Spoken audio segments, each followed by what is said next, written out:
Let's say I tell you to do this calculation. Pretty easy, right? 3 times 2, 6. What if I say do this? Pretty easy, right? But what if I say for you to do this? It's not easy. So it's gonna take a while for you to do this. Or you might need a calculator. So why do we need calculator? Because we do know how to do the basic calculation, but we don't know how to do the complex calculation. That's why we need a machine that can do these complex tasks. Similarly, let's say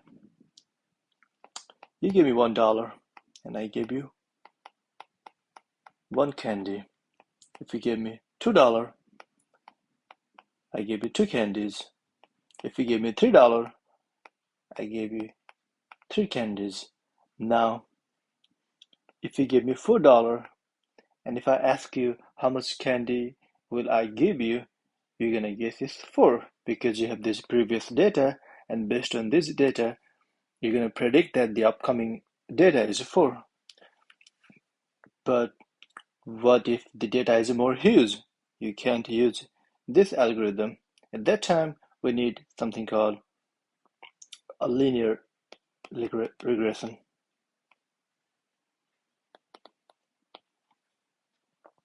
Let's first explain about the AI and the machine learning to give you like a basic reference, and then I'll get back to you while I was explaining you these references. So this is a huge broad field called AI, and under AI we have machine learning, and then deep learning, and then neural networks, and we have the large language models like ChatGPT, and then natural language processing. So people often use AI and machine learning in an interchangeable way, but machine learning is a subcategory of an AI. So coming back to this example, at first we could do the basic calculation, but we couldn't do for the complex calculation. We need a machine. Similarly, if we have like a small data set, we can predict the upcoming data from these references. But if you have like a huge data set, then we need some machine. So that's where the concept of machine learning came from. I'm just trying to put everything in a really simple way so that people with even with no tech background can get the concepts easily. So if you're like a really machine learning engineering guy watching this video, then some examples might not be relevant to you. So we're going to talk about a specific module up here that is linear regression model. So we have three key concepts.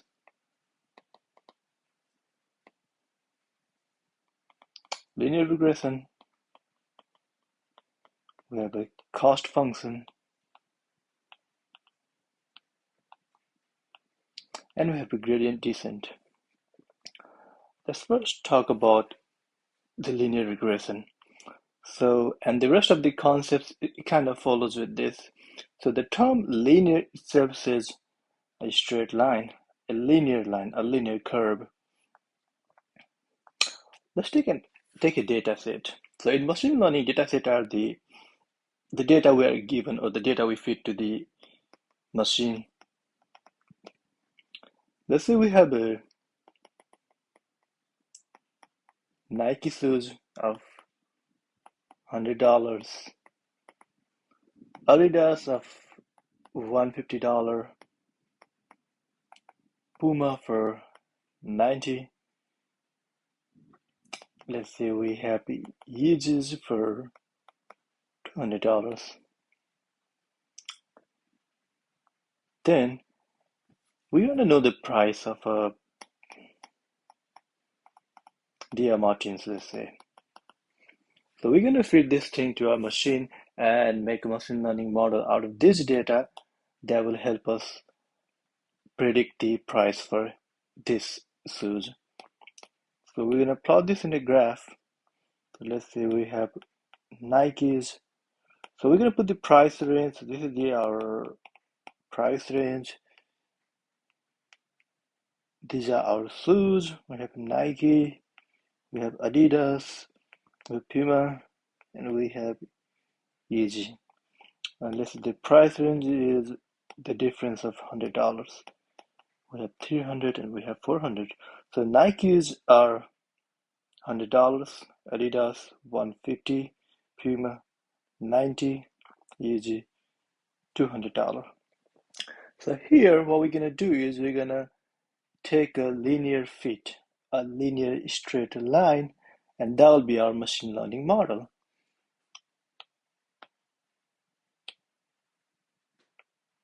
This line.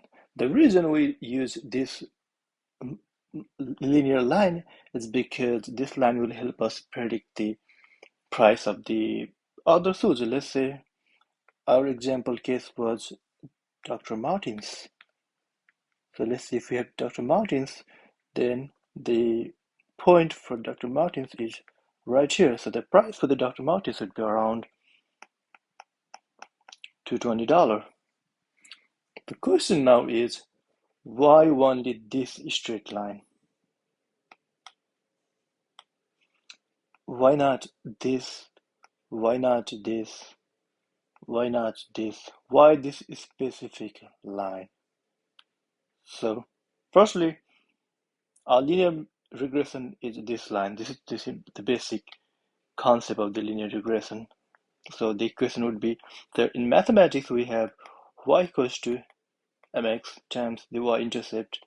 So this is our equation. But in machine learning, what we do is f with parameters wb equals to wx plus b, where w and b are parameters. So what I mean by parameters are these things can be changed to find the best value. So this is our linear regression equation. So before we go further, let me first explain you briefly like why linear model, like why not other form of function we're gonna use here, why only linear. The reason we use linear is like first is easy to graph, then it's easy to train the machine, and probably it's less resource intensive when we have the large data set. So now we have this linear function. Let me walk you through all the things we have going on here in this equation. So since this is our linear equation, so this is our function, this would be our straight line, this is our w and x are the parameters, and x is the input value. So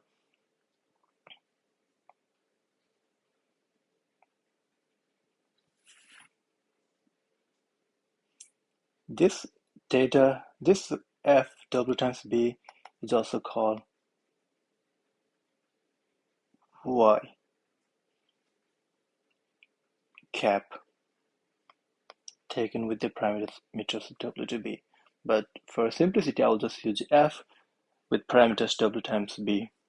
So here we have this various, let's say this is x and this is y. So we have various x and y value, and we plot this kind of data.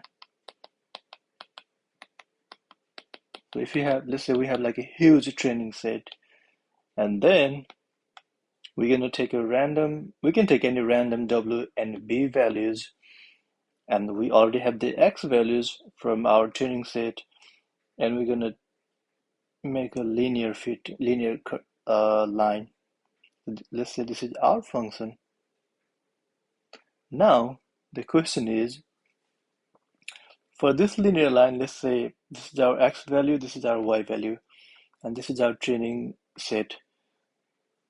From let's say if we take this training set, which is considered the ith set in terms of machine language, so how much this value differs from the line we have taken. So if we consider our linear line, then for the x value, the y value would be this, but the actual value is this. So let me tell one more time. Let's say if we take a x value, then its y value would be this as per our linear curve. But in reality, our y value is this as per our training set.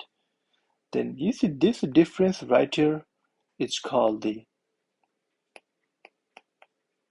cost function. So the cost function is nothing but the difference. What's the difference? Like how much the predicted value differs from the actual value. This is called cost function, and we also have like a formula for this one. So j with parameters wb equals to, we have sigma I equals to from 1 to m is the total training data set. Then we have f wb minus y times I squared. This is called the square root cost function, and we take 1 by 2 times m, so that our cost function never gets like too large. So we denote cost function by j. So if you don't like math, or if you don't have the basics of math, then just for the reference, I'm writing these equations. And so this is our cost function. So now we're going to find the cost function. This is for this ith value. Now we're going to find cost function for all these values. And if we plot this cost function in a graph, we get something like a parabola. And let's say if we take this point, let's say x and y, it would be somewhere here or might be here. And now our objective is take a different w and b values, because like I said earlier, we're taking a random w and b, the parameters. That's why they're called parameters. Now we're going to take a different w and b and keep checking on the cost function. Our objective is to find the w and b such that our cost function is local minimum. So what that means is when the cost function is a local minimum or is minimum, at that time our linear line approximately or on an average closest to the data sets. That would be our perfect linear line, and that would be really important, and that would give like the most accurate results for our further calculations. So this process of finding W and B in such a way that the cost function is minimum is called gradient descent. And if you want to know the equation, is a basic equation. For instance, we have for W parameter is W minus, this is called linearization. We take derivative with respect to dW times cost function. Similarly for B, we take B minus linearization d times dB and the cost function. So it means if we have a certain W, we just decrease it by a certain time. We just either increase or we either decrease, so that eventually we get a local minimum. So in a summary, if you want to summarize everything together, it goes like, we have this linear regression model that has various x and y values as our data sets, and with these data sets we take a linear line. That would be our linear regression model. And to take this linear line, we'll take a random. So we have this equation. So we take random W and B to get a straight line, and so then we use cost function to find out how much is our linear line is deviating from the actual value from all these values, and we use gradient descent to change the W and B parameters so that this straight line is closest to the average of all the data set. In reality, the gradient descent is in 3D because we have two parameters against one value, and we get like a soup ball kind of a figure, and our objective is find the local minima. Sometimes we have like two minimas. Our shape might be this, but we'll get into that later. So this is the basic idea, and our final, so after cost function and the gradient descent, let me make it in a really proper way. After gradient descent and the cost function, we have a really refined, let's say this is our linear model. So this is our linear regression model. Now let's say now we know, so getting back to the original one where we're talking about the shoes. Now let's say now we want to know the price of the Dr. Martens. So for Dr.